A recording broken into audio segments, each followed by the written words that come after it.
Vamos a dar inicio al segundo Ateneo Interhospitalario.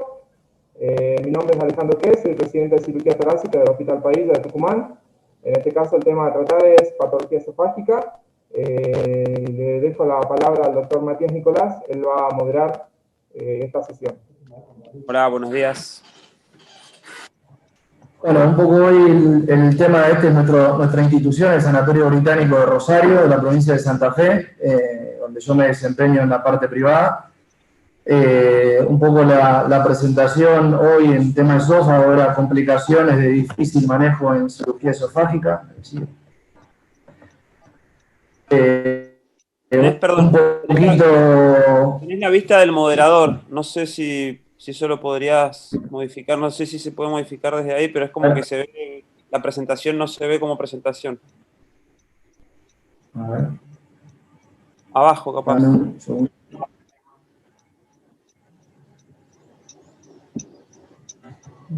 ¿Ahora? Ahí está, perfecto. Bueno, como le decía, me desempeño en el sanatorio, en la parte privada, en el Sanatorio Británico de la ciudad de Rosario, y esta es nuestra institución. Y el tema de hoy es complicaciones de difícil manejo en cirugía torácica. Un poquito pusimos como manera anecdótica después de lo que fue este paciente, que cada cirujano lleva dentro de sí un pequeño cementerio donde de vez en cuando va a orar, un lugar de amargura y pesar en el que debe buscar una explicación para su fracaso. Eso un poco me inspiró en presentar este caso. ¿La que sigue? Bueno, este era un masculino de 63 años de edad, que lo ve en su primer momento el servicio de gastroenterología. El paciente había consultado por disfagia, odinofagia y pérdida de peso de más de 10 kilos. Antecedentes, era un tabaquista de jerarquía y etilista de jerarquía. En la vena tiene una lesión vegetante a los 20-25 centímetros de la arcada dentaria, y cuya anatomía patológica era un carcinoma indiferenciado, con inmunistoquímica que no puede definir la estirpe. Con todo eso le pedimos, el gastroenterólogo le pide una TAC de tórax, donde, bueno, evidencia un proceso expansivo en tercio medio esofágico, donde no describe que no ve un plano de separación con tráquea y adenopatías mediastinales. Le pide un PET que viene negativo para imágenes hipermetabólicas a distancia. Ahora voy a poner la tomografía. El paciente con esto es derivado a oncología, donde realiza neoadjuvancia con carboplatino, paclitaxel, 5 ciclos, concurrentes con radioterapia. Se lo reestadifica, se presenta en comité de tumores y se pone en plan de esofagectomía. ¿Sí? Esa es la tomografía que tiene previo a realizar la neoadjuvancia, esa lesión ahí que se ve en tercio medio. Cortes axiales no los agregamos, pusimos esa a manera representativa. Siguiente. El 29 ¿Todo bien? Sí. 29 de noviembre le hicimos una esofagectomía total asistida por videolaparoscopía y videotoracoscopía, con anastomosis al cuello, con técnica de McEwan. El paciente al sexto día, curso los primeros 6 días un postoperatorio dentro de lo habitual. Al sexto día sería esófago gastroduodenal con adecuado pasaje de contraste oral, sin fuga ni evidencia de fístula, por el cual el día 15 del 12 se va de alta sanatorial, tolerando dieta blanda. El 2 de enero de ya del 2020, el paciente consulta por guardia por una secreción mucopurulenta por la herida cervical. Al ingreso se le realiza ahí una TAC donde se ve, pone la imagen si querés, se ve esa colección en mediastino con pasaje de contraste, digamos, hacia esa cavidad y una leve fuga del contraste hacia el área cervical. Volver para acá a ver si... seguí, voy a volver adelante, ¿no? La otra. El 3 de enero le decidimos realizar una punción percutánea guiada por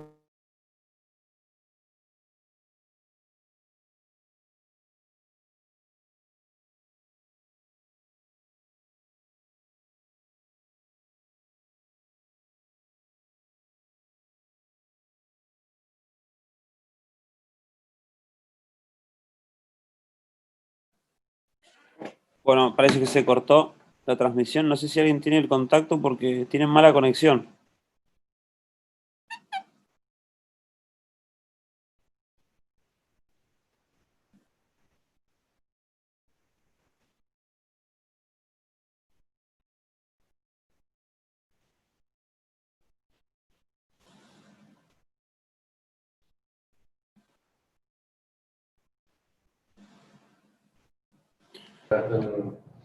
Matías, por ahí aconsejale que proyecte la imagen, pero sin su video, sin su cámara. Así por Sí, ahí se desconectaron. Se cortaron. Sí, se desconectó.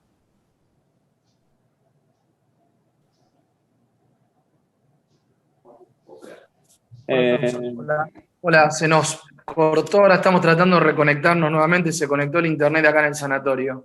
Dale. Bueno, no sé si llegaron a escuchar, el paciente se había ido de alta con una seriada de esófago Hasta la gastroduodenal. punción. Hasta la punción llegamos. Planearon hacer una punción y no pasó más nada. Ahí se cortó. ¿Dónde llegaron? Perdona, no te escuché, ¿de dónde quedamos? En pedido de hacer una punción. Sí, le hicimos, tenía una colección mediastinal donde le colocamos un pigtail de 10 French, donde se evacuó unos 20 centímetros cúbicos de un líquido purulento. ¿Por dónde lo punzaron? Perdóname. ¿Cómo? ¿Por dónde fue la punción? Posterior, lo hizo el servicio de diagnóstico por imagen. Si le podemos poner de vuelta.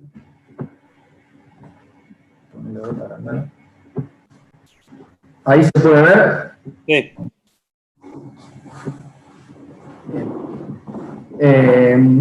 Y la que sigue. Al día siguiente del drenaje decidimos hacerle una toilette del cuello, sospechábamos estaba la fístula, y le dejamos un drenaje cervical, y le hicimos también en ese mismo momento una sesionostomía a lo Wixel. El paciente se queda 10 días internado haciendo meropenen ajustado a los cultivos, y la verdad con una fístula y un débito por el cuello prácticamente nada, y el drenaje ese posterior que tenía daba todos los días 10-15 mililitros, por el cual decidimos darlo de alta con el drenaje, con ambos drenajes. ¿Sí?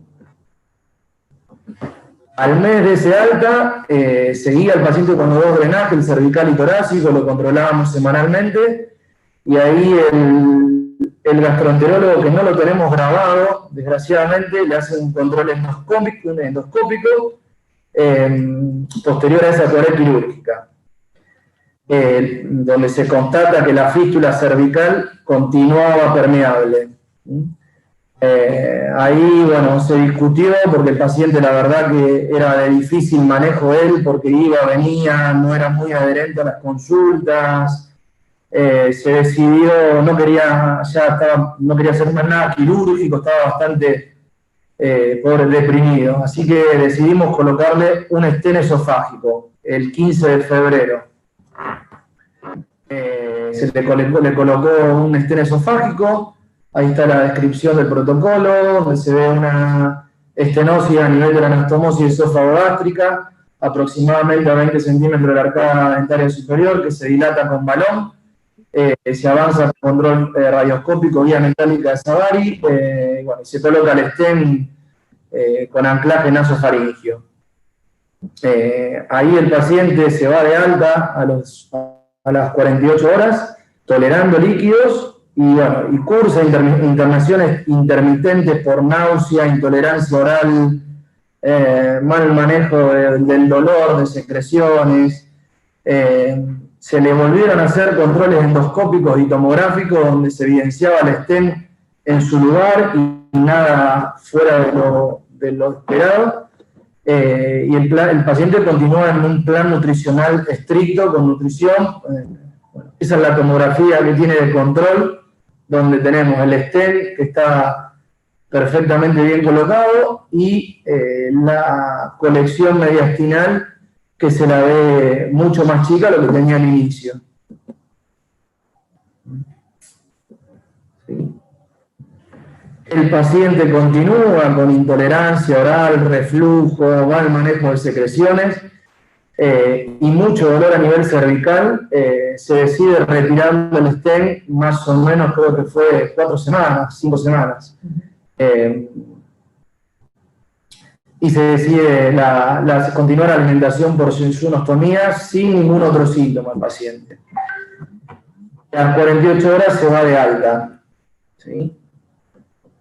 Al paciente ahí se lo controla, creo que fueron 2 veces por consultorio, seguía con el drenaje cervical colocado desde la toilette, pero que era una fístula de bajísimo débito, y como veíamos que eso no cerraba y teníamos una endoscopía ahí que seguía evidenciando la fístula, le propusimos al paciente una resolución quirúrgica, el paciente se negó, se perdió ahí unos días en la consulta, volvió a tener internaciones ahí intermitentes y bueno, continuó ahí con una mala evolución, agrega síntomas respiratorios, expectoración muy purulenta, episodios de broncoaspiración.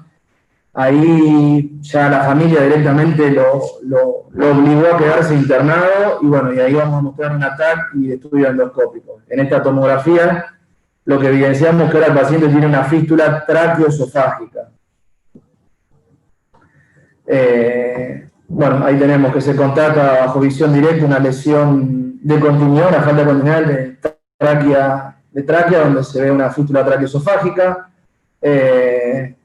A 4 centímetros aproximadamente de las cuerdas vocales se observa un orificio en cara posterior de tráquea que tiene un diámetro de 3 centímetros aproximadamente, revestida por tejido blanquecino, con moco espeso que se aspira, y algo de necrosis, bueno, y se interpreta como una fístula tráqueo-esofágica. Muestro rápido la endoscopía, la fibrobronco.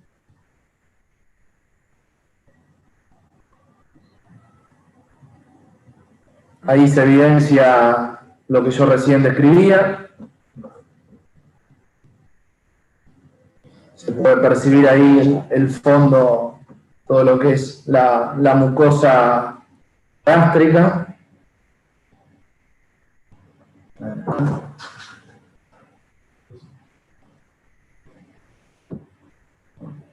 Y hacia distal de la fístula, bueno, no se observa nada extraño, una fístula de 3 centímetros aproximadamente, 4.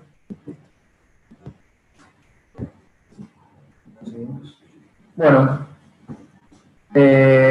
con todo esto se le propuso y se le hizo un cierre de la fístula, un cierre primario de la fístula tráqueo-esofágica, donde se le hizo una resección traqueal con anastomosis término-terminal.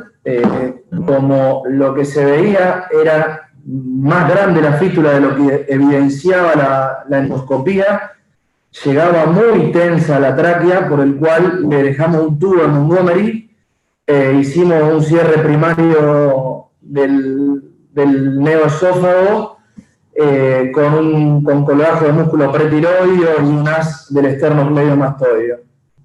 El paciente, la verdad, curso un postoperatorio bueno y a los 10 días se va de alta con antibiótico y soporte nutricional a domicilio. Esa es una tomografía que tenemos posterior a la cirugía. Bueno, y el paciente a los 20 días de todo esto otra vez comienza con síntomas, reflujo, broncoaspiración, inclusive ya tenía reflujo biliar, biliogástrico, cialorrea, salía por el sitio del ostoma de donde estaba el Montgomery, y ahí, bueno, le solicitamos una nueva TAC donde se evidencia que la fístula persiste y esta vez mucho más grande que antes. Se le hace una nueva endoscopía donde se ve que la fístula está más grande y que prácticamente es un solo caño, por así decirlo, groseramente.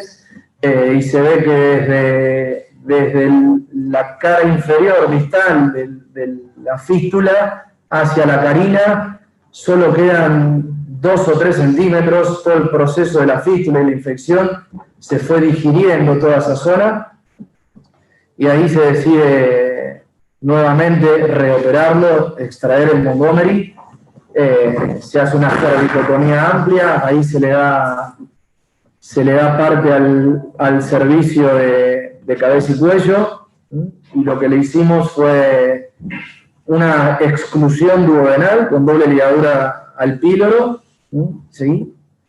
Y ahí le decidimos hacer el servicio de cabeza y cuello, le hizo una laringectomía y tuvimos, como no tenía nada de tráquea, tuvimos que hacer una esternectomía del manubrio esternal para abocar lo poquito que quedaba de tráquea al exterior, cierre de la faringe y dejarle un faringostoma abocado hacia afuera con un colgajo pediculado pectoral mayor para tapar toda esa zona con la traqueostomía transesternal. El paciente cursa un postoperatorio con una respuesta inflamatoria severa, por el cual a las 48 horas de esta cirugía el paciente fallece. Así que bueno, un poquito este es el caso y el motivo de presentación. Obviamente una vez que ya pasa todo esto era presentar lo que nos había pasado y uno después se pregunta, como puse en la segunda diapositiva, en la primera, perdón, cuando tiene estos fracasos, ¿qué hice bien, qué hice mal, qué no hice, qué dejé de hacer, qué podría haber hecho y no lo hice? También enfrentado ante un paciente con idas y vueltas, con un entorno familiar que apoyaba, pero que él era bastante reticente a las consultas. Así que bueno, esta era un poco la presentación y le quería mostrar lo que nos había pasado. Buenísimo el caso, Juan. Felicitaciones a todo el equipo, sobre todo por la responsabilidad y persistir en tratar de mejorar una complicación grave en este tipo de cirugía donde nada ayuda. La biología del tumor es mala, la cirugía tiene mucha morbilidad, los pacientes no cooperan demasiado tampoco, así que, bueno, yo la verdad que los felicito porque creo que hicieron lo que hubiera hecho cualquiera en esa posición, tratar de resolver, fueron paso a paso tratando de resolver las complicaciones. Yo simplemente algunas consideraciones y preguntas respecto al manejo, si no plantearon en algún momento el manejo con terapia de vacío a nivel cervical. La segunda consideración es, por lo menos mi postura, ¿no? Y más o menos lo que he manejado en el hospital italiano donde yo me formé, el uso de stents a nivel esofágico cuando quedan tan altos, producen mucha disfagia y son mal tolerados habitualmente, con lo cual la verdad que a mí personalmente no lo indico en el tipo de fístula. Y luego, bueno, nada más, si no hacen yeyunostomía de rutina, porque en este caso el paciente, o sea, se la hicieron después, pero bueno, siempre uno pierde un poquito más de tiempo en lo que respecta a la nutrición, que juega un factor primordial, ¿no?, en la recuperación. Bien, con respecto a las preguntas, VAC se planteó, VAC, STEM, bueno, se discutió con la gente del equipo de cirugía digestiva, que es la gente que hace la parte de esófago gastro y también bariátrica, dado el tamaño de la fístula. Decidimos por el STEM, lo que vos decís es verdad, los síntomas que produce de disfagia, de molestia, a veces son importantes, pero bueno, decidimos ponerlo en el STEM. No, en realidad es más que nada la postura, ¿no? La otra postura y a veces, no, yo más que nada te lo pregunto en el sentido de si no tenés por ahí la idea de que puede haber sido eso lo que generó finalmente la complicación, porque creo que fue causa-efecto casi con la aparición de la fístula traqueosofágica, que termina siendo el desenlace y lo que complica aún más todo, ¿no? Personalmente, creo que lo que terminó originando la fístula traqueosofágica es el estén esofágico, sin duda, ya el paciente venía con todo este cuadro y el estén probablemente fue lo que terminó de hacer todo esto. con respecto a la yeyunostomía, nosotros no hacemos de rutina, a menos que veamos que en la cirugía necesitemos salir con un yeyuno. Generalmente dejamos puesto una sonda y no hacemos de rutina, salvo que creamos que sea necesario. En este caso, como la cirugía había salido prácticamente bárbara, decidimos hacerlo. Y sí, cambiamos, generalmente nosotros hacemos la anastomosis con sutura mecánica. Esta vez, no sé por qué, no me preguntes por qué, porque no te puedo dar la respuesta, la hicimos manual. Cosas del momento. Vamos a hacerla manual, llega bien, nos gustaba. No sé por cuál fue la causa, digamos, fue el momento. No, creo yo, finalmente, con tu reflexión de la que pusiste al principio, y a partir de, no sé si vieron el sketch que hace Owen Korn en el Congreso de Cirugía, que lo hizo muchas veces, es un cirujano chileno que habla justo de un paciente con una complicación esofágica. Y creo que esto, o sea, es producto del que hace le ocurren estas cosas, ¿no? O sea, una cirugía que tiene esto y que lamentablemente lo importante creo que es el compromiso del cirujano, ir hasta el fin obviamente, con las complicaciones y acompañando al paciente y tratando de hacer. Yo lo felicito y me parece que hicieron lo que había que hacer. A veces es cuestionable algún tipo de cosas que me parece que también ha sido parte de tu aprendizaje y de todo el grupo respecto a plantear, o sea, sobre todo yo creo que reforzaría más en hacer una terapia de vacío porque ya está demostrado, incluso en Fundación Favaloro están haciendo endoscópico eso y tienen muy buenos resultados con la resolución de la fístula. Pero bueno, cómo se va concatenando la complicación a veces va haciendo que, bueno, hay que ir más invasivo. La verdad que el paciente impresionante lo que resistió, porque hasta la resección traqueal, la refístula, o sea, un paciente con tela que llegan esos pacientes se hubiera muerto 10 complicaciones antes, quizás. Sí, tal cual. El paciente, la verdad, no entendíamos cómo llegó hasta el final de todo esto. Lo que nosotros después nos replanteamos es si en su momento no tendríamos que haber sido más agresivos antes, pero bueno, el paciente era poco colaborativo también. La que era muy colaborativa era la familia, pero el paciente no. Así que bueno, ese fue un poquito. Está el doctor Gelda conectado, que es el jefe de servicio del Hospital Mutua Barcelona. Me gustaría si quiere hacer alguna consideración del caso o alguna opinión personal. No sé si ¿Me oís todos? ¿Me oís? Sí, perfecto, doctor. Mira, oye, os tengo que decir que estoy estirado en la cama del Hospital de Sant Pau con la tibia rota desde anteayer. Bueno, pendiente de cirugía. Me parece que no se hizo nada mal hecho. Me parece que el caso se llevó de manera brillante en su indicación, en su ejecución y probablemente en los tiempos. En el fallo por segunda vez, en la refístula, quizá la tensión de la cirugía traqueal no ayudó para nada, pero con toda seguridad se hizo lo mejor que se pudo y dejar una prótesis de Montgomery de seguridad es lo que tocaba. Yo creo que es una cirugía extraordinariamente difícil, bien indicada, bien llevada y no hay que hacer causa de un caso de estos. Hay que revisarlo, pero no hay que hacer causa. Mi opinión es que se hizo todo, yo diría que correctamente. Concuerdo absolutamente. Doctor, ¿usted qué experiencia tiene con la colocación de stents a nivel de la anastomosis en los casos de fístulas? Nosotros en el tercio superior, como has dicho, nos hace muy poquita gracia poner stents porque a veces se aguantan mal y precipitan las fístulas. Esto es cierto. Pero tampoco creo que fuera... La relación causa-efecto con el stent en un caso tampoco significa que estén contraindicados y que no tengan su utilidad. Los hemos utilizado, los hemos tenido un tiempo, los hemos retirado y han sido efectivos. Pero vaya, yo creo que sí que estaba indicado poner un stent en este caso. La verdad es que yo creo que la indicación de colocar un stent era correcta también.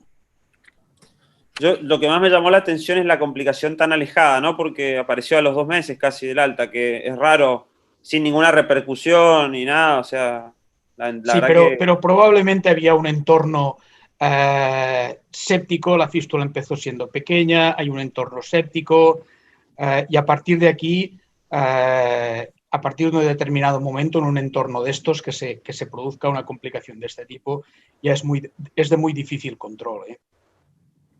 Quizá yo hubiera, en la primera cirugía, quizá hubiera interpuesto aún, no sé, más cualquier plastia de cualquier, es decir, separar tanto como fuera posible, cubrir la sutura traqueal, separar tanto como fuera posible la sutura esofágica de la traqueal, pero vaya, aún así, en un entorno séptico es muy difícil, o sea, es probable que esto que ha pasado pase. ¿Qué colgajo muscular hubieras usado en el caso de la interposición ahí? Porque, bueno, se acaban un poco los recursos, ¿no? Porque ya tenía una toracotomía y un colgajo intercostal, colgajo... No, nosotros hemos utilizado varias veces el esternocleidomastoideo, y es un músculo que tanto desde la mastoides como si lo desinsertáis desde abajo, que tiene bastante buena suplencia, si la zona que hay que cubrir es baja, se puede soltar desde la mastoides, si es alta se puede soltar desde abajo, suple bien y es un músculo que da para hacer una interposición o una cobertura de la anastomosis con bastante buena solución. Nosotros lo hemos utilizado bastante. El pectoral, por supuesto, pero vaya. Muchísimas gracias. Hay una pregunta de Sergio Verón para el equipo tratante. Dice si no sería conveniente hospitalizar al alta con drenajes a estos pacientes y si hubiera sido conveniente anular el esófago, o sea, hacer la exclusión duodenal, me imagino, en vez de poner un stent. Sí, nosotros en la cirugía de la primera, digamos, del cierre de la fístula, ahí le excluimos el duodeno, le excluimos abajo por el abdomen, y intentamos hacerle un cierre primario de la fístula. A posterior se planteó muchísimas veces si hacerle un esofagostoma, el paciente no quería, la familia no quería, y tratamos de ir viendo día a día cómo era la evolución de todo esto. Ya después, bueno, llegamos al final, salió la laringectomía, el faringostoma, y ya tarde, pero se nos planteó varias veces de hacerle el esofagostoma de entrada. Bien. Bueno, genial, felicitaciones y bueno, la verdad que buenísimo también. Yo creo que de estas cosas, y lo digo siempre, y lo aprendí en la residencia, de las complicaciones creo que uno aprende 10 veces más que una cirugía que sale todo perfecto. Así que muy enriquecedor para todos y creo que bueno, está bueno aprender de los errores y seguir para adelante mejorando, ¿no? Todos. Así que bueno, un gustazo y bueno, no sé quién sigue con la presentación. Gracias. Sigue el Hospital del Cruce. Ellos continúan. ¿Cómo estás, Matías? Creo que continuamos yo, ¿puede ser? Por supuesto. Buen día para todos, gracias por la invitación, es realmente un placer estar con ustedes el día de hoy. Estoy acompañado de mi compañero de equipo de tantos años, el doctor Jorge Francisco. Mi nombre es Sebastián Gandolfo, trabajamos en el Hospital del Cruce. Vamos a comentar un caso, vamos a compartir pantalla, esperen un segundito.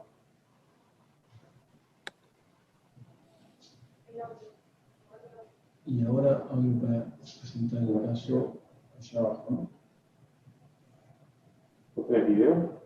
Hay video. Dígame si se ve bien. Perfecto. Perfecto. Bueno, ahí está. El caso es de un paciente masculino de 20 años de edad, asintomático, que un chequeo para ingresar en la policía de Tierra del Fuego se encuentra una lesión tumoral mediastinal posterior. Por motivo de eso se deriva acá al hospital y en la consulta primera nos refiere a una disfagia para sólidos de algunos meses de evolución. No tiene ningún antecedente patológico este paciente. Comenzamos a estudiarlo con una tomografía computada, traía únicamente una imagen radiológica de frente y de perfil, Y en la imagen tomográfica, vamos a hacerla correr mientras tanto.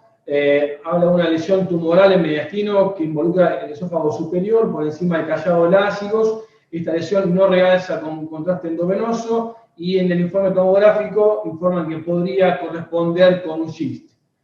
Bien. Seguido esto, hacemos una endoscopía digestiva alta y en la cual se informa una lesión tumoral subepitelial. Aquí abajo vemos el informe original de la endoscopía, con la mucosa conservada que está a 23 centímetros de la arcada dental superior. Provoca compresión de la luz, pero es... discúlpame, ¿sabes que se ve mal la presentación? O sea, la presentación está como en modo del moderador y se ve muy chiquito. Sí, podés ponerla en presentación. Ahí está. Cambiar a vista del moderador de presentación ahí. ¿Ahí mejor, Matías? Ahí está, perfecto. Perfecto.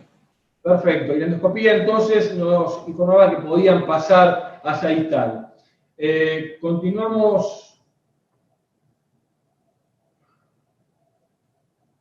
No me deja pasar la imagen.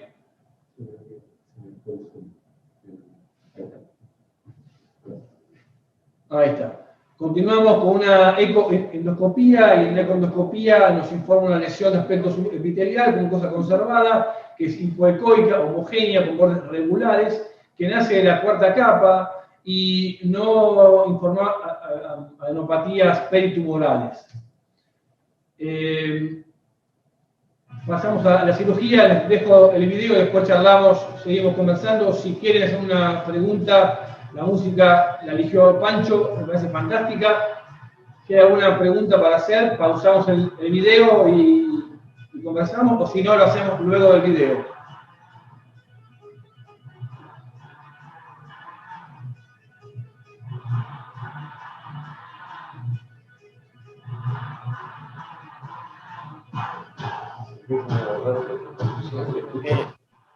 Lo pusiste, está en decúbito lateral, ¿no? Si no interpreto mal.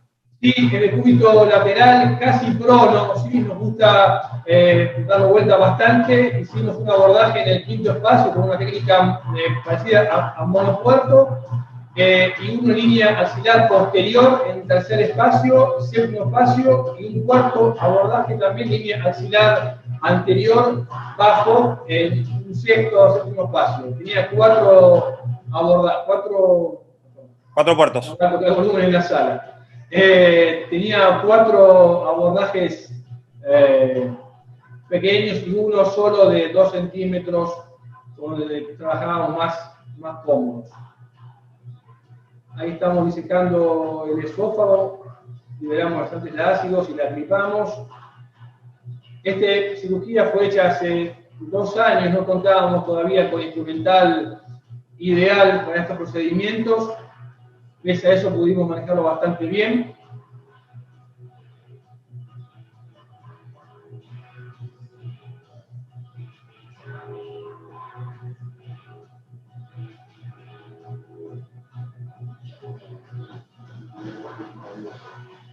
A veces también con la cámara jugábamos y la corríamos del espacio inferior anterior y la poníamos adelante. Dependía a veces de cómo nos sentíamos más cómodos, que suele también hacerse, ¿no?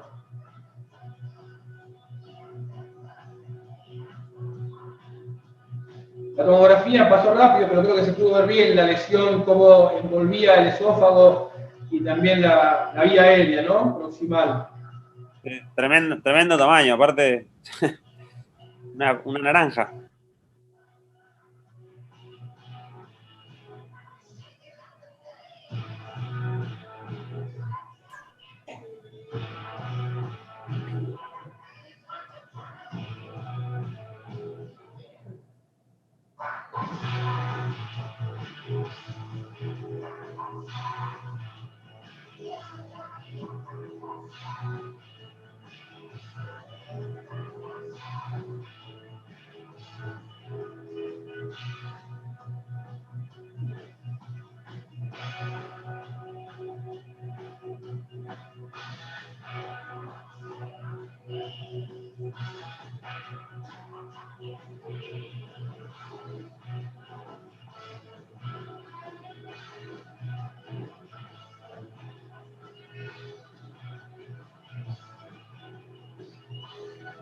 buen plano que tiene con todo.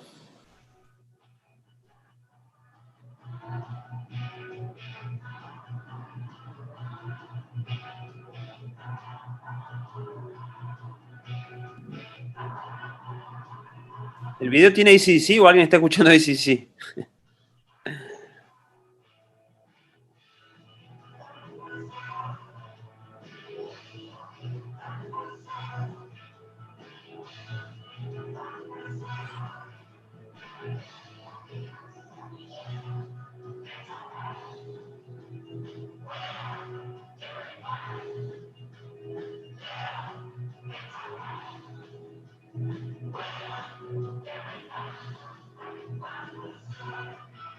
¿Con qué cerraste, Sebastián, ahí? ¿Qué sutura usás? Bike parece, ¿no?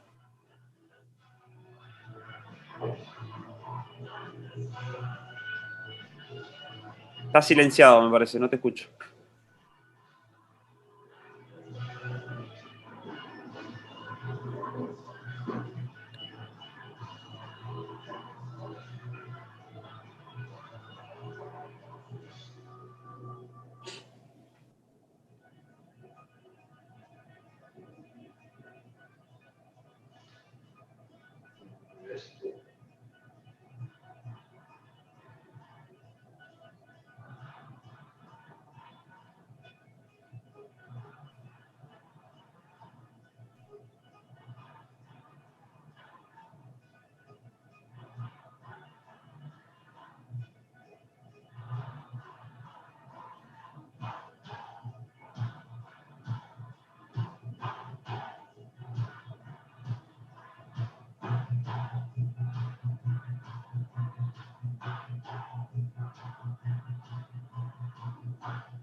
Bueno, bien, esa fue la cirugía. Como toda patología del esófago, nunca es sencilla, siempre hay complicaciones. El chico pasa a terapia con muy buena evolución. Al 6º día hace una evolución febril y una hipoventilación en la base derecha.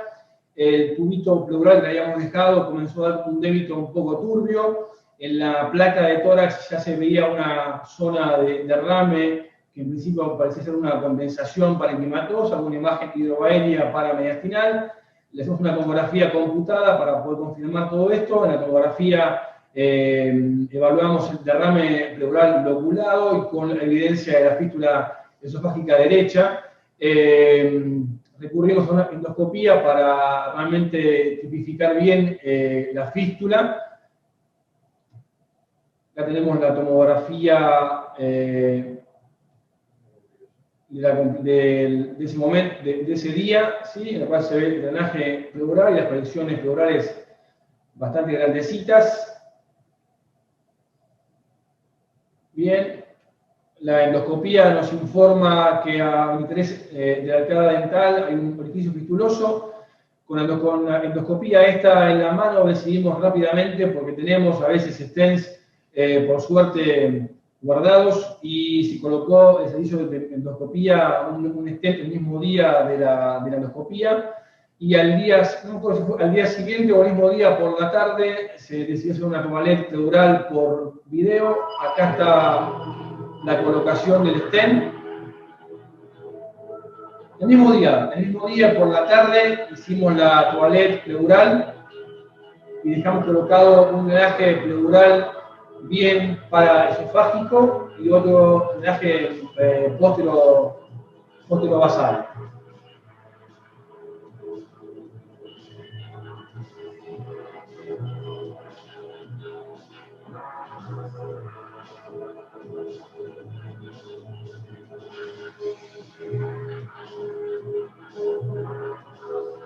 Bien, creo que al haber diagnosticado esto bastante precozmente y haber contado el material necesario, pudimos darle respuesta apropiada.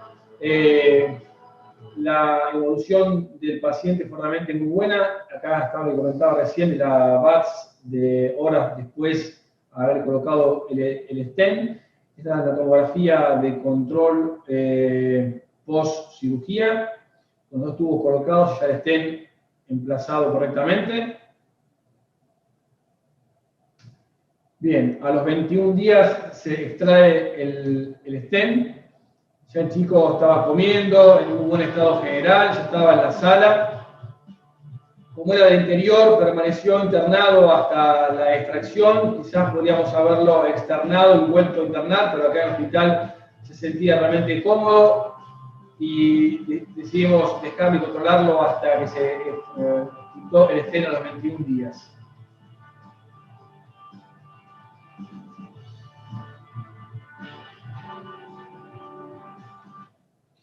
Bien, el patólogo nos informó de una formación tumoral lobulada de 7,4 por 6 por 3 por 3, la corte de consistencia duro-elástica blanquecina, de aspecto arremolinado, con áreas gelatinosas, una proliferación de células fusiformes con núcleos elongados, irregulares y citoplasma eosinófilo que se disponen en fascículos irregulares.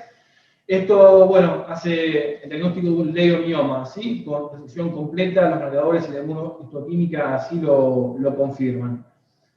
Por último, la placa de control postoperatorio alejado que nos envió hace poco desde Tierra del Fuego. El chico actualmente hoy con muy buena evolución y ya ingresado en la policía de Tierra del Fuego trabajando. Gracias.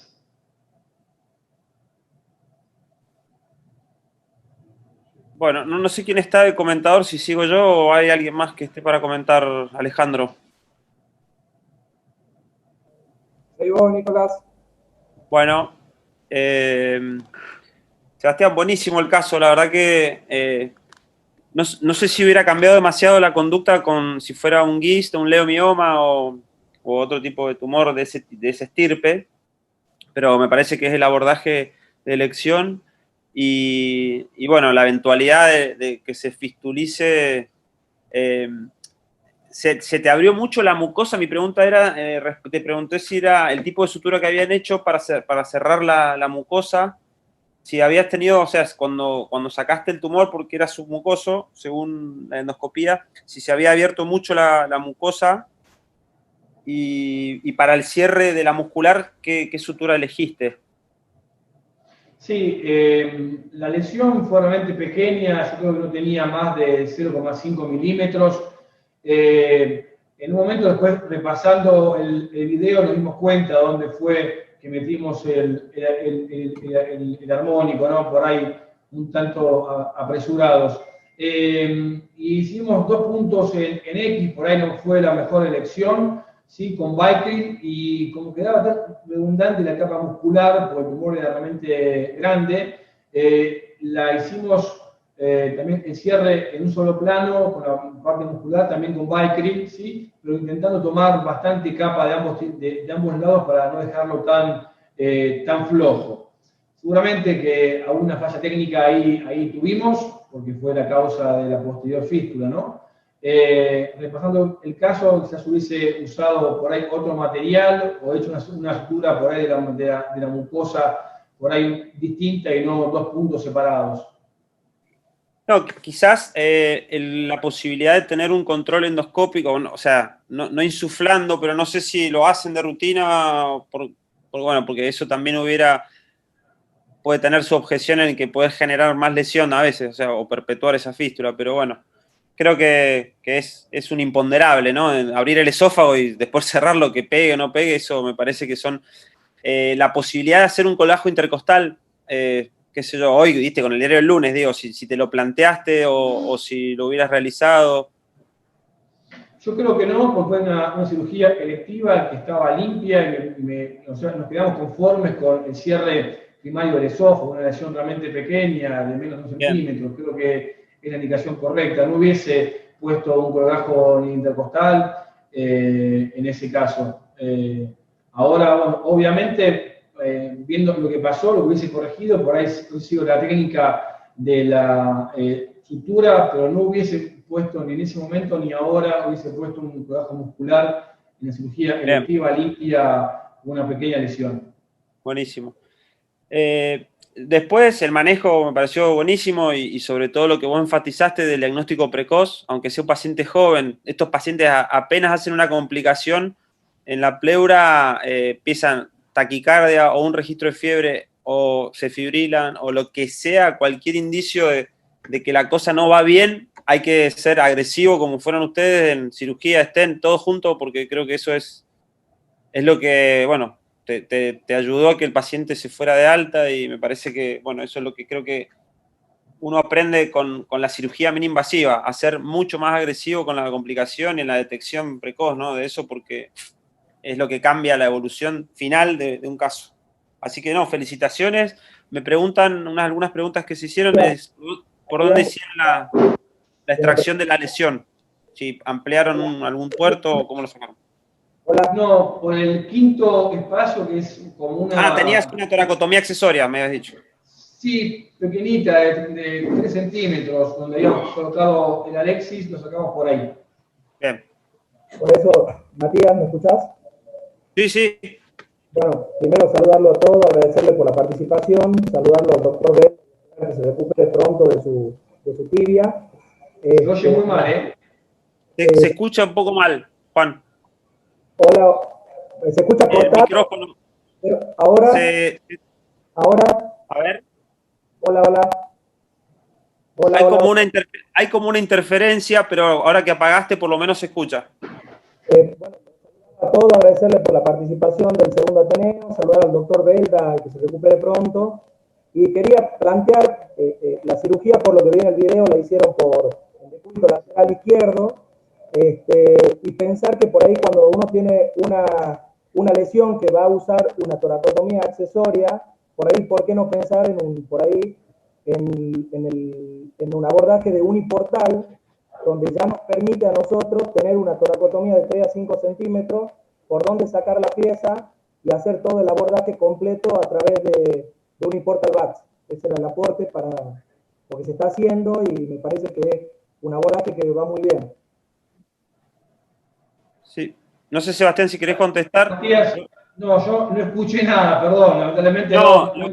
Lo que plantea Juan es que si no sería conveniente o no te planteaste hacer el esófago por uniportal, ya que el paciente estaba en decúbito lateral y bueno, iba a tener que sacar una lesión, de intentar hacer el esófago todo por un solo puerto.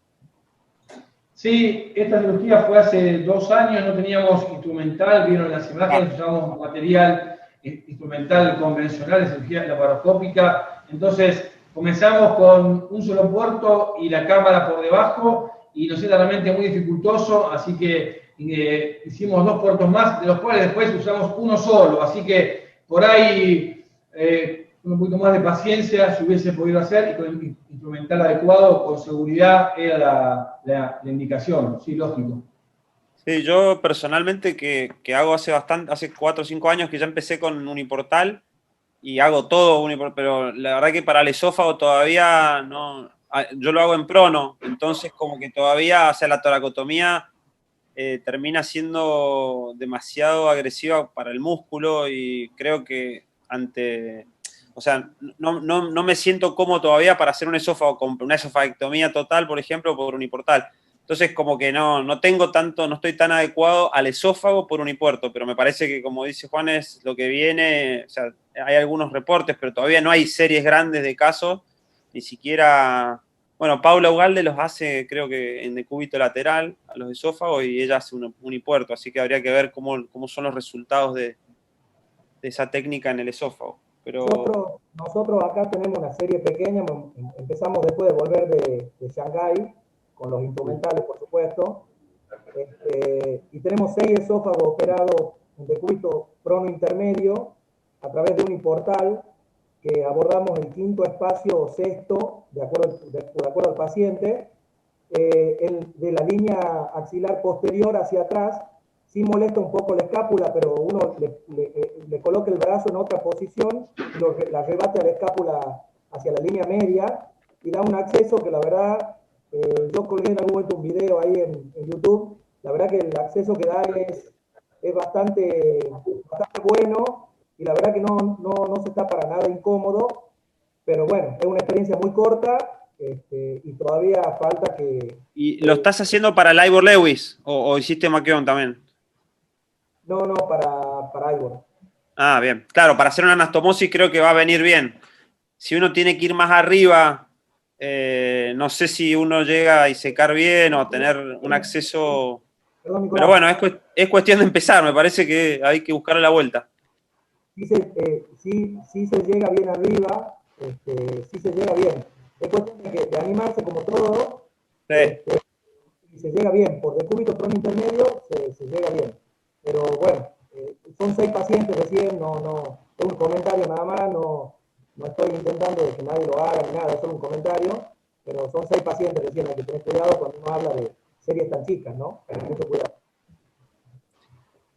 No sé si el doctor Velda tiene algún comentario del caso y si no, pasamos al caso siguiente. Mira, yo felicitaros. Es un caso que quizá cerrar por primera intención, como lo hicisteis, en 1 o 2 planos del esófago, con un poquito más de esmero, igual hubiera ayudado de algo. Yo quizá, igual sí que lo hubiera puesto una plastia, aunque solo sea de pleura circular, pero tampoco estoy muy seguro que hubiera sido definitivo. La verdad es que yo creo que se hizo todo bien y la cirugía del esófago es así. Lo sabéis vosotros, igual que yo. Muchísimas gracias, doctor. No sé quién sigue, Alejandro, con los casos. Sigue el Hospital Maciel de Uruguay. Muy bien, adelante. Bueno, buenos días. ¿Se escucha? Buen día. ¿Qué tal? Sí, perfecto. Uruguay del Hospital Maciel, doctor Gerardo Bruno, que estamos justo con todo el servicio mirando. Bueno, felicitar los casos y el método que es fantástico, ¿no? Que podamos estar compartiendo una experiencia. Yo estoy acá con todo el servicio. Somos un país chico de 3 millones de habitantes, o sea, nosotros estos casos operamos con suerte un enfermo 2 al año. Y simplemente 2 cosas, compartimos todo, cosas que hacemos nosotros diferentes. Nosotros nos facilita mucho, ojo, tenemos muy poca experiencia, hemos operado 4 o 5 enfermos de estos, pero lo hacemos con el endoscopista porque la insuflación del esófago y la transiluminación nos ayuda mucho en la disección del radiomioma en la mucosa, ¿verdad? Y aparte nos da la seguridad, o sea, se ilumina muy bien, se tensa la mucosa y le vamos encontrando el plano, porque estos tumores son como serpientes, no tienen una liberación lineal, se van ondulando en el esófago. Y más ahora también nos ayudó mucho el nuevo material PATS que nos permite ser más precisos. Y lo otro es la importancia, nosotros justo recordábamos un caso, el primer caso que hicimos, no cerramos la muscular y la paciente, la importancia de cerrar la muscular, aún en los liomiomas chicos, si no se transforman en divertículos y después reincide la disfagia, más tolerada, mejor, pero genera problemas. Pero bueno, felicitar el caso y me parece correcto. Bueno, mi nombre es Emilio Durán, yo voy a presentar el caso. Soy cirujano de tórax del Hospital Maciel de Montevideo, es el hospital de acá de Uruguay donde se forman los residentes de Uruguay en cirugía de tórax. Voy a compartir la pantalla para mostrar el caso.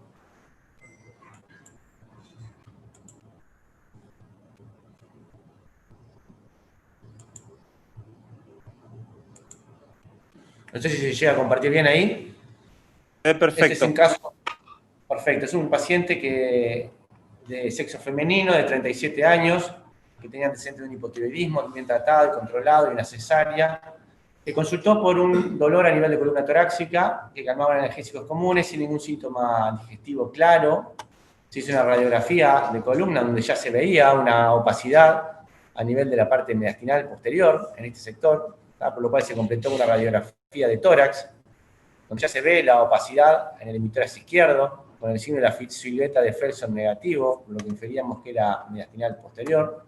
Se completó con una tomografía de tórax, con enfoques y reconstrucciones, donde se veía una imagen centrada sobre la luz esofágico, groseramente triangular de base inferior, que parecía como engrosaba las paredes del esófago, más o menos de 10 centímetros de longitud.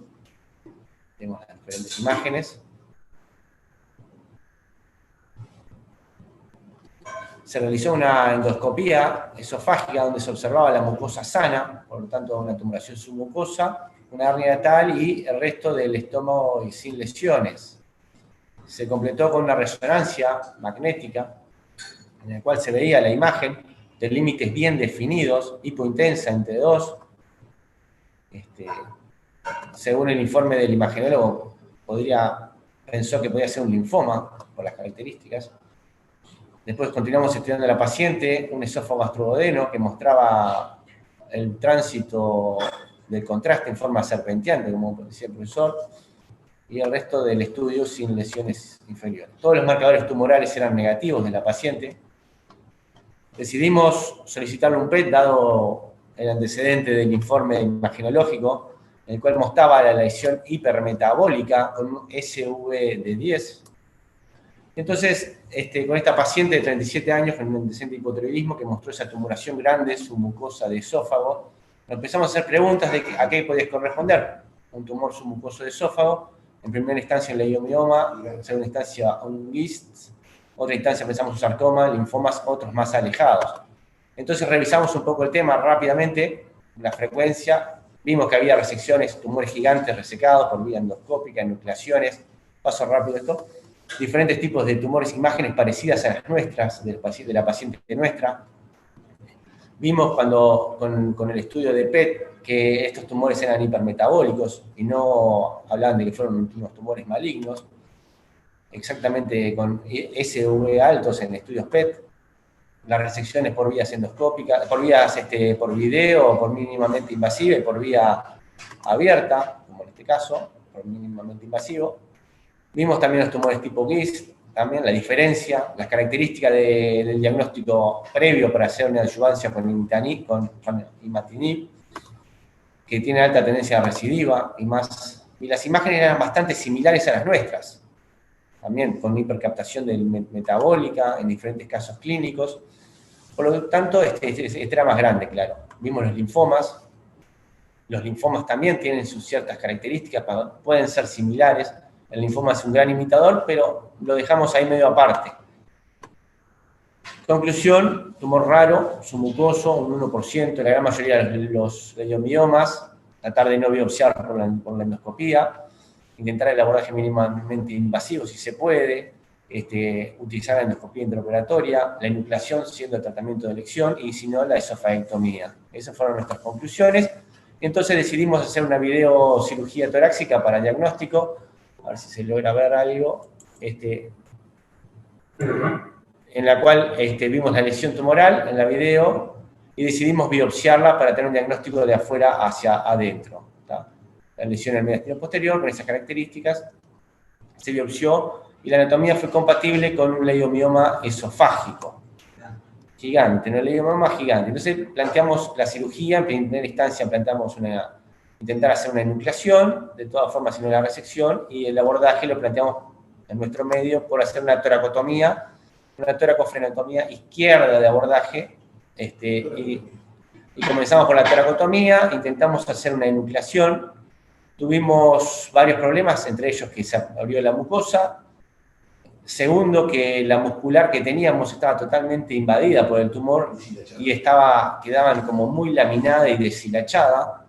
Y ante estas eventualidades decidimos hacer una cefalotectomía distal y hacer una reconstrucción con un tubo gástrico mediante una anastomosis gastroesofágica término lateral en el tórax con una máquina circular 25.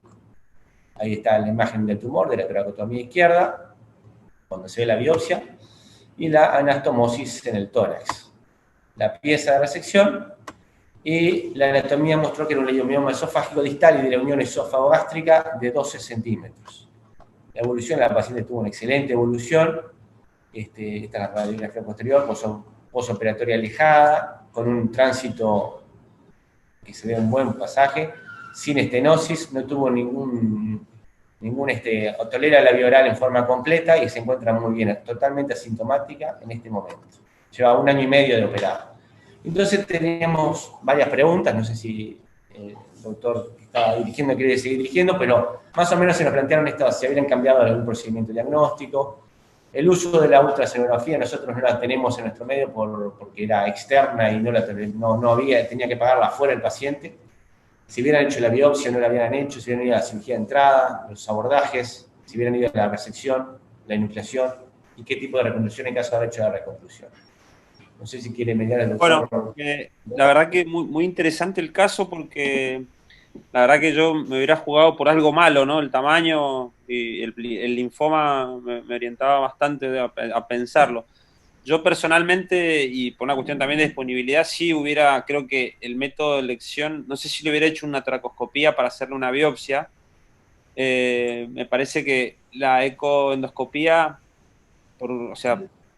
hoy tiene un rol fundamental en lo que respecta al diagnóstico para diagnosticar un GIST, leiomiomas, no tanto para el linfoma, para el diagnóstico, porque las biopsias percutáneas no orientan mucho, pero ante la falta de células tumorales o malignas que pudiera tener la punción, ya orientaría a pensar en un linfoma. Pero me parece que, bueno, esa es una consideración mía. Después la vía de abordaje, eso obviamente, creo que la esofaectomía era lo que uno pensaba, me parece, yo lo veía muy circunferencial como para pensar en nuclearlo, iba a requerir mucha movilización y seguramente la lesión que íbamos a generar enucleándolo no iba a ser fácil de resolver. Pero bueno, me parece que lo decidieron intraoperatorio como bien les pasó y creo que fue la cirugía de elección para sacarlo muy buena. Después, si se hace por toracoscopía o si se hace por cirugía abierta, me parece que bueno, va en las posibilidades que tengan de instrumental, tanto y de entrenamiento. Lo mejor, o me focalizo más en el resultado de que el paciente se fue de alta, está bien y creo que está muy bien resuelto. Así que yo, eso, no sé si había las otras consideraciones que había para analizar, pero no me acuerdo, esas son las que puntualicé o me grabé.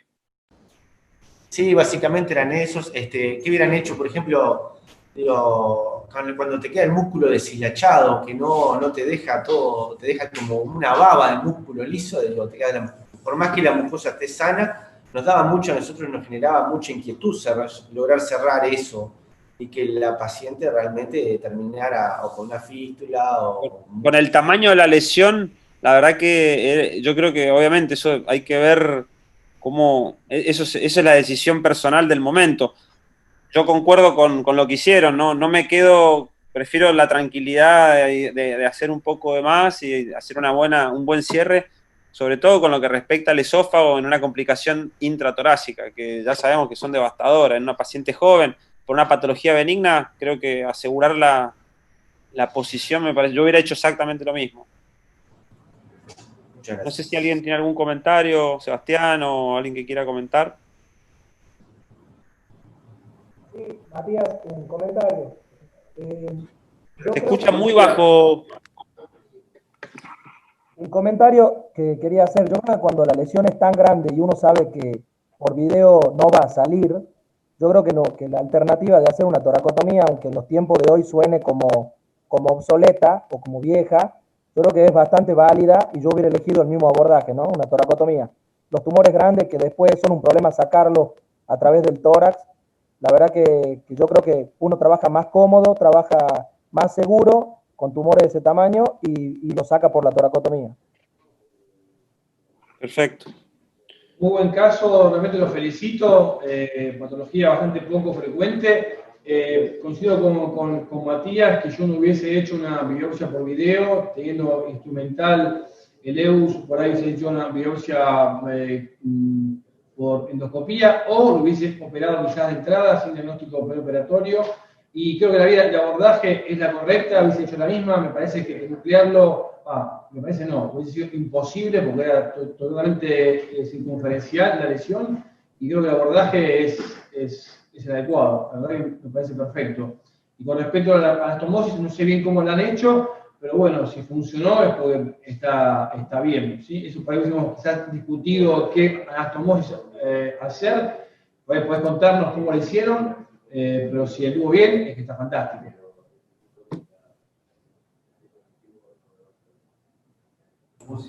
Hola, la anastomosis se hizo con máquina circular 25, término lateral. Se puso el yunque en el esófago y se hizo lateral en el estómago. Término lateral. Con el cierre después del tubo gástrico. Y por suerte la paciente anduvo muy bien, excelentemente. Con alta a los 5 días y después excelente, volvió a su vía oral y a tolerar toda la alimentación sin ningún problema. Perfecto. ¿A los cuántos días hacen el control o si hacen control de la anastomosis? Fue clínico y se le hizo al mes esófago gastroduodeno. Ah, bien. O sea, clínicamente estaba bien, la alimentaron. Se empezó la vía oral, toleró, no tenía ningún elemento de sospecha de alguna complicación y nada, se comenzó la vía oral y al mes hizo un esófago gastroduodeno y era normal. Perfecto. Bueno, muy bien. Ahora nos toca presentar a nosotros. Yo soy Matías Nicolás, soy cirujano torácico de Mar del Plata, trabajo en el Hospital de la Comunidad y vamos a presentar un caso, una esofaectomía videoendoscópica en 3 tiempos. Va a presentar el doctor Alessandrini, que es residente de tercer año. Así que, bueno, vamos a ir ayudándola en la presentación y cualquier consulta pueden ir interrumpiendo o hacemos al final. Adelante, Agustín. Hola, ¿qué tal? Buenas tardes. Bueno, vamos a presentar una esofaectomía videoendoscópica con técnica de Maquión. Bueno, se presenta una paciente de sexo femenino de 73 años de edad, cuyos antecedentes eran hipotiroidea en tratamiento, dislipémica y esclerodermia, cuyo única manifestación era el síndrome de Raynaud, que estaba en tratamiento con nifedipina. La paciente consulta por un cuadro de disfagia progresiva de 2 meses de evolución, concomitantemente con una pérdida de 10 kilos de peso en 3 meses, 25 era el índice de masa corporal de la paciente. Por esto se realizó una videoendoscopía, en la cual se observa un área de la mucosa congestiva, friable, en continuidad a esta lesión que se observa del lado izquierdo, tésil de 3 milímetros, ubicada a 30 centímetros de la arcada dentaria superior. Se logra pasar la lesión, no se encuentran otras lesiones ni en estómago ni en duodeno, y se toman biopsias de las lesiones, las cuales para las 2 lesiones la anatomía patológica refiere carcinoma escamoso moderadamente diferenciado, con marcada atipía e infiltración del corion. Se realiza una tomografía para la estadificación de la lesión, la cual no se ven lesiones mediastínicas, ni adenomegalias periesofágicas, y se observa la lesión, ahora lo vamos a ver en unas imágenes claves, que se observa la lesión en el tercio distal del esófago.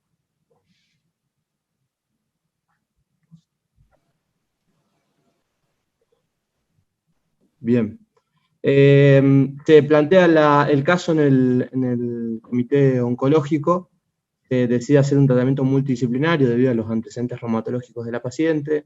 La paciente contaba con un buen estado nutricional, pero digamos era una paciente de una contextura delgada, de un índice de masa corporal de 25. ¿Sí? Se decide entonces comenzar con esquema CROSS, ¿sí? 5 ciclos semanales de carboplatino con paclitaxel, concurrente con radioterapia. Una vez concluida la neoadjuvancia, se realiza una tomografía de control en la cual se evidencia la enfermedad estable, se hace una evaluación multidisciplinaria y la paciente se encuentra en condiciones, así que se decide realizar la cirugía. Estas son la tomografía de control neoadjuvancia. Ahora les voy a compartir el video.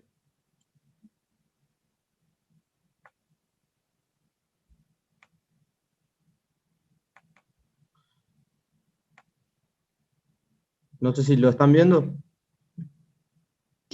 sí, se ve. Bien, se inicia en decúbito prono el tiempo torácico. Se comienza con la liberación de las adherencias pleuroparietales con la disección del ligamento triangular. Se realiza la disección luego para visualizar la vena ácidos, la cual... Ahí se ve el bronquio fuente derecho y la bifurcación para el lóbulo inferior. Claro.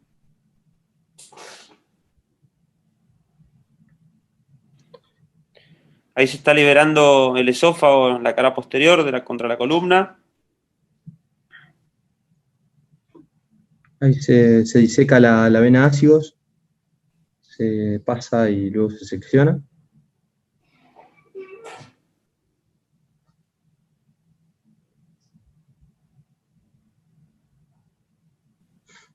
La verdad que la comodidad, a mí el esófago me gusta hacerlo en prono por o sea, todo lo que respecta a o sea, el efecto de la gravedad para lo que es la sangre y eso, el campo está limpio permanentemente, la verdad que eso es lo que me gusta de la posición. Cuando es este tipo de cirugía, en el Ivor Lewis, la verdad que el decúbito prono más intermedio es más favorable para sobre todo hacer la anastomosis.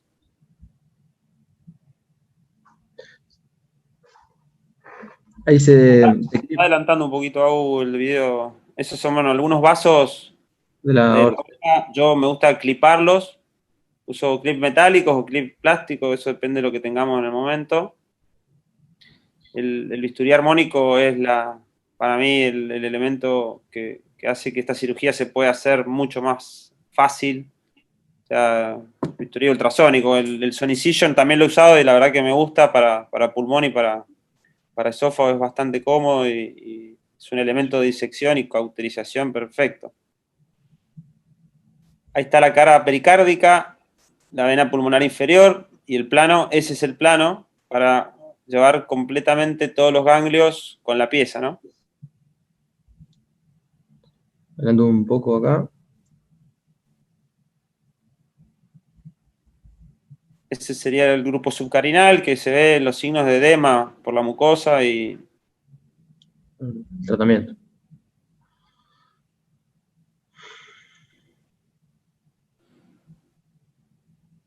Ahí se termina la liberación en bloque, se reclutan todos los grupos ganglionares periesofágicos. Importante traer los grupos ganglionares contralaterales. Ahí hay que disecar hasta ver la pleura contralateral. Y la aorta que queda bien posterior.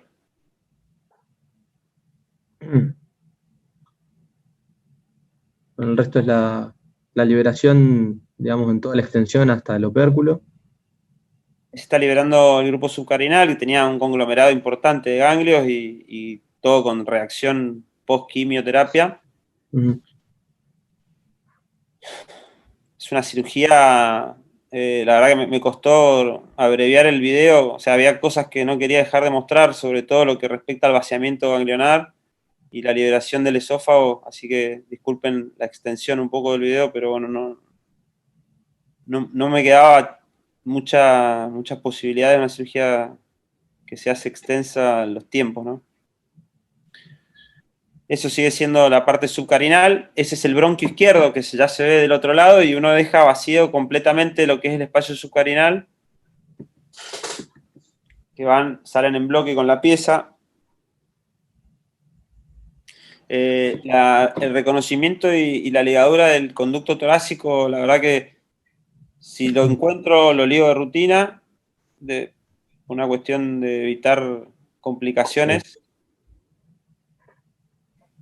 Y ahí está completándose la liberación hacia el opérculo torácico, que la principal consideración y que uno tiene que cuidar, obviamente, es el nervio laringio, evitar la lesión del mismo porque complica mucho el postoperatorio de estos pacientes, sobre todo lo que son los aspectos del glutorio.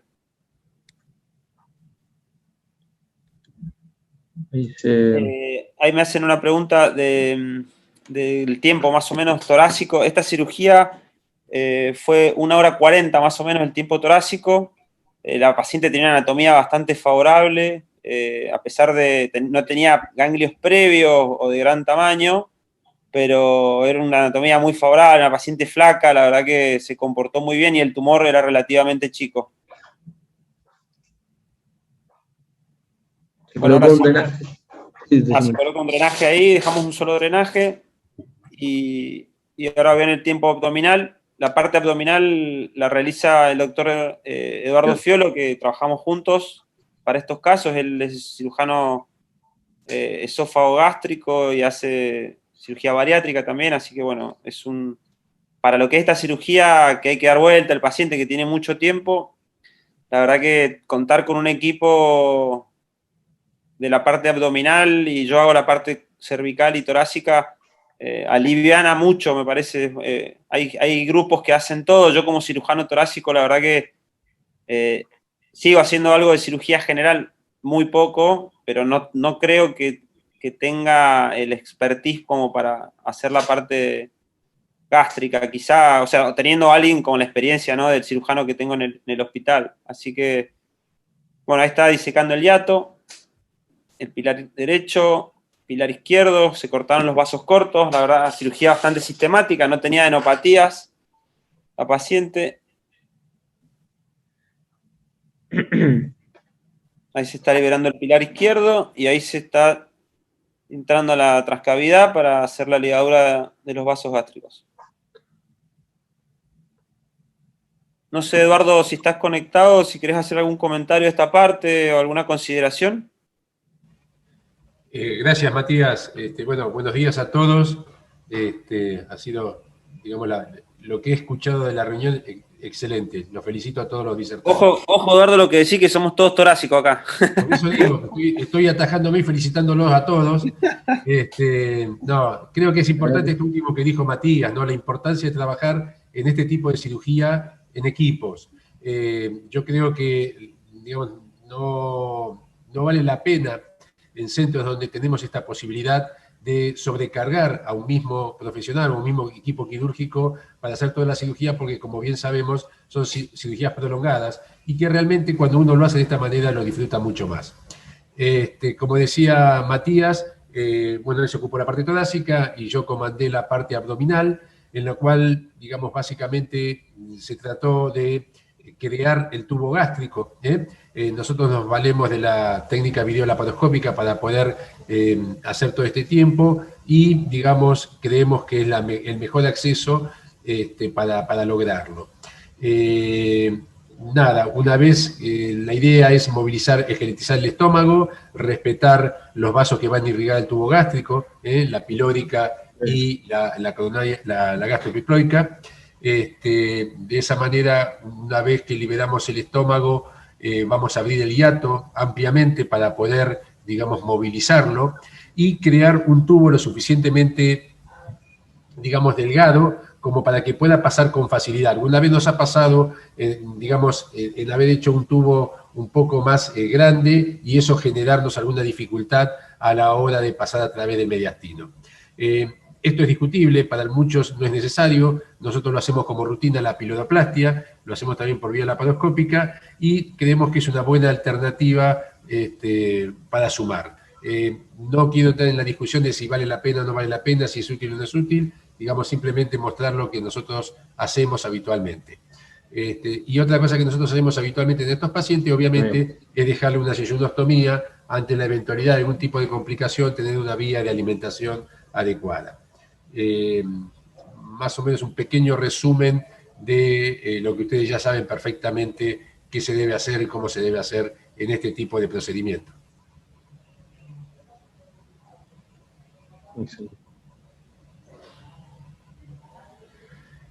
Acá es importante en el trabajo de la esqueletización, o sea, o de la creación del tubo, el respetar, como dije recién, el vaso pilórico, la arteria pilórica, y el respetar la gastropiploica. Acá sumamente, o tenemos especial cuidado en mantener una buena permeabilidad de esos vasos, tal es así que en caso de sangrado o de algún hematoma tratamos de no utilizar electrocauterio. digamos, tratamos de sostener la hemostasia a través de métodos físicos, ya sea compresión o de última algún punto, y todos sabemos, digamos, que lo importante de preservar un buen flujo arterial. Lamentablemente uno tiene la experiencia de que por confianza utilizó electrobisturí y eso generó algún problema en el posoperatorio. Y bueno, acá vamos ya, una vez creado el tubo gástrico y movilizado todo el estómago, el abordaje cervical, y ahí lo devuelvo a Matías para que les comente. Esta parte ya más o menos la vamos empezando cuando él ya empieza a cortar el estómago, empieza a hacer el tubo, una decisión vertical, siguiendo el borde anterior del esternocleidomastoideo, mucha disección digital. Yo me apoyo en la columna y con el dedo disecar para encontrar el esófago. La verdad que, bueno, eso se siente bien. A veces uno puede pedir el apoyo de una sonda nasogástrica para poder tocarlo, pero la seguridad es correr los vasos hacia medial y con el dedo ir hacia la columna, y eso, la verdad que no tenemos problema. No necesitamos apoyo de cirujanos de cabeza y cuello. Ahí se secciona el esófago, o sea, el proximal y distal, y se coloca un punto con una sonda, ¿sí?, conectada al esófago, y eso, esto está en simultáneo, la paroscopía está ocurriendo abajo, y se extrae la pieza por abajo.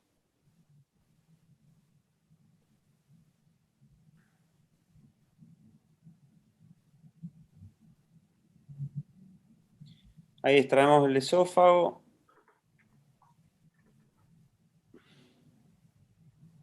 Con la sonda, y el cirujano que está en la parte abdominal, corta el tubo y con un punto desde la punta del estómago, otro punto a la sonda, y lo ascendemos por el mismo lugar que bajó el esófago.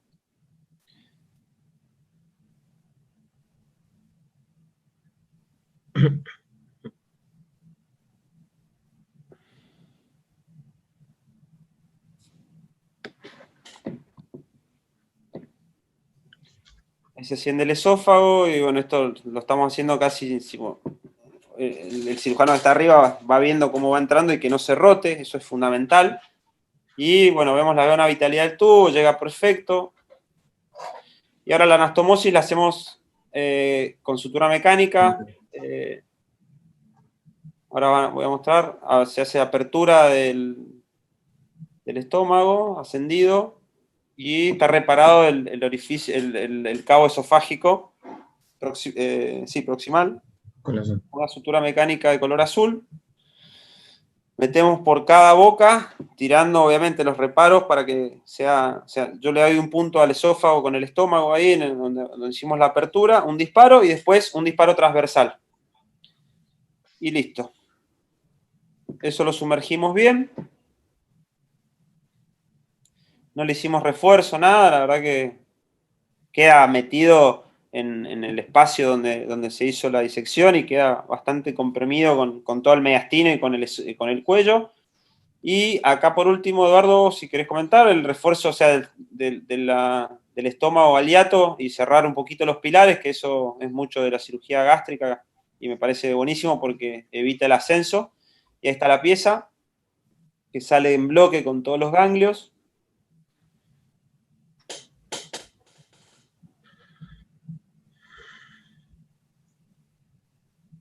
Bien, ¿algún comentario o algo del video? No, hacemos los comentarios al final, así terminamos con la presentación, hacer la última parte rápida y listo. Porque ya bien. Estamos en tiempo.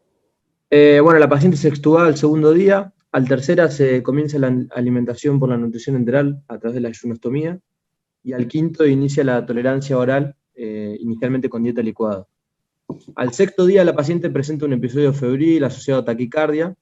Se decide realizar una tomografía control de tórax, abdomen y de región cervical, y con un contraste hidrosoluble a través de la vía oral para evaluar la permeabilidad y si hay alguna presencia de una dehiscencia de la anastomosis, que se ve con buen pasaje, sin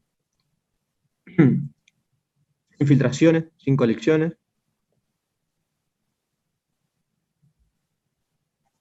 único que tuvo fue un derrame, hizo un derrame pleural que le colocamos un drenaje. Ahí se ve la tomografía, se ve el derrame pleural bilateral, se colocan drenajes bajo tomografía.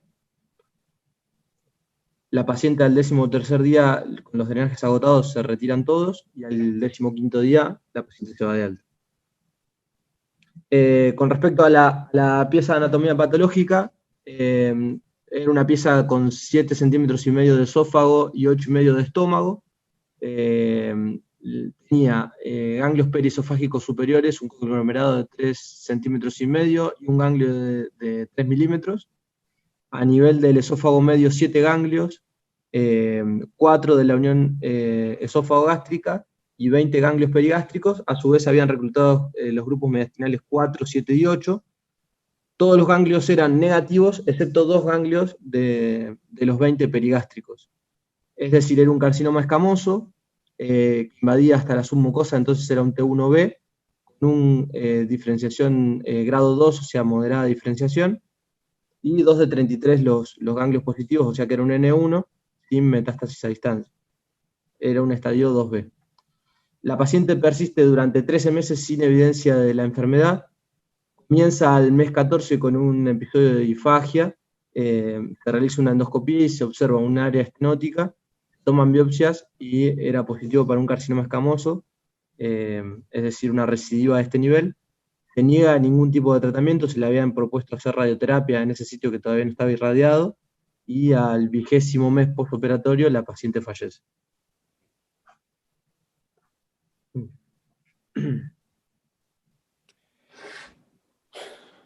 Bueno, muy bueno el caso. Muy bueno el caso. Muy bueno el caso, Matías, te felicito, la verdad que la disección impecable. No sé si alguien tiene algún aporte, el doctor Esquinazzi, que también es cirujano abdominal. Buen día, doctor Rami, ahí lo veo que está conectado. Doctor Esquinazzi, ¿algún aporte, alguna pregunta? Usted que hace abdomen, también es cirujano oncológico. ¿Cómo está? Buenas tardes. No, nada, era preguntarle, que no vi en el video. Lo felicito por la cirugía, muy prolijo, muy linda. No vi en el video el vaciamiento abdominal, después se ve en una partecita así que está clipada con Hemolox, la coronaria estomáquica, pero no se veía, era para ver qué tipo de vaciamiento hicieron a nivel abdominal, qué grupos sacaron. Veo que el número de ganglios es aceptable, tiene 20 ganglios, así que está bastante bien, pero quería saber qué grupos disejaron. Lo felicito.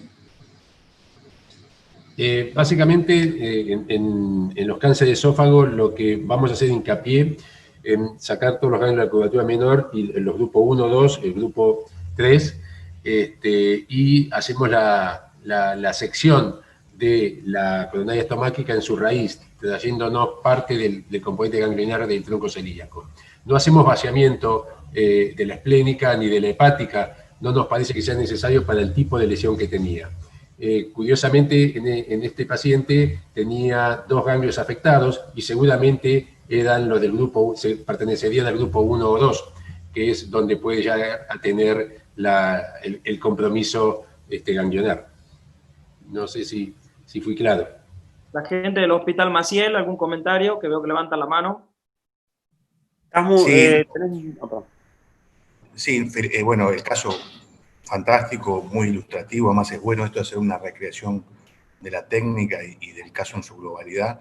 Pequeños aportes, nosotros también trabajamos así, en forma transdisciplinaria, los tiempos quirúrgicos son importantes. Algunos aportes que hemos hecho, incorporado nosotros, que no sé si son de valor, en esta etapa evolutiva nos han servido. Usamos el hemoperitoneo, nos facilita mucho la disección. Le damos aceite de oliva. Hemos tenido varios quirotoras en el cual últimamente usamos aceite de oliva la noche previa, y el día de la cirugía el anestesista le da una cucharada de aceite de oliva. Eso ingurgita enormemente el conducto, se ve siempre. Y hemos tenido cuando se corta es increíble cómo no pasa desapercibido, porque sale un chorro lechoso que es imposible no ver. Creo que es un buen aporte para eso. Y el otro aporte es que nos ha pasado, Cuando empezamos en el mesosófago, hizo un tumor que recibió radioterapia, quimioterapia y tuvo muy buena respuesta. Tenemos mucho cuidado porque nos ha pasado, porque ahí las arterias esofágicas ya deja de ser laxo, es un tejido, es muy corto y prácticamente vamos muy despacio, con mucho cuidado ahí, porque casi es una lesión lateral de aorta. Nos ha pasado 2 veces, entonces vamos con mucho cuidado en esas situaciones lesionales, ¿no? Cuando el enfermo es laxo no hay problema, pero en esos tumores con gran respuesta prácticamente no queda espacio y hay que ir con mucho cuidado por el sangrado que se genera, porque se acorta pero después es el pequeño aporte que podemos hacer de la experiencia. Muchísimas gracias, la verdad que es muy útil lo del aceite de oliva, no lo había tenido en cuenta, pero lo vamos a empezar a implementar. Matías, una pregunta, o Agustín, vi que la paciente salió intubada y se extuba el segundo día. Quería saber si es por protocolo o tuvo alguna complicación inherente a la cirugía, porque normalmente nuestros pacientes salen extubados prácticamente todo en el postoperatorio. Quizás una cuestión de su anestesiólogo, no lo sé, por eso pregunto. No, al contrario, la verdad que es lo que hacemos siempre. Yo, de hecho, los pacientes de cirugía torácica, lobectomías y eso, no van ni siquiera a terapia. Pero esta era una paciente realmente frágil, ¿viste? 70 y pico años, esclerodermia, con mucho corticoide encima, sarcopénica, y la verdad que fue más que nada decisión del anestesista de mejorarle, hacerle un winning más lento y poder, pero habitualmente los mandamos extubados de rutina, te diría. Perfecto. Los esófagos sí a cuidados intensivos, pero las lobectomías van todas a terapia intermedia. Perfecto. Doctor Ramón, ¿alguna acotación? Simplemente decir que me he conectado ahora mismo porque estaba grabando las charlas de los enfoques multidisciplinarios que van a ser a final de mes y ha coincidido con el horario. A mí me interesaba mucho esta sesión porque nosotros no hacemos esófago. En España el esófago lo perdimos desde hace décadas y lo hacen exclusivamente los cirujanos generales. Por eso yo quería aprender algo, porque me gusta desde el punto de vista teórico y me gusta mucho ver las operaciones del esófago, pero no puedo aportar nada porque no tengo experiencia personal en el esófago. Y entonces, pues bueno, espero que haya ido bien esta sesión y que nos veamos en la próxima con más tiempo y ojalá pueda participar desde el inicio. Bueno, muchas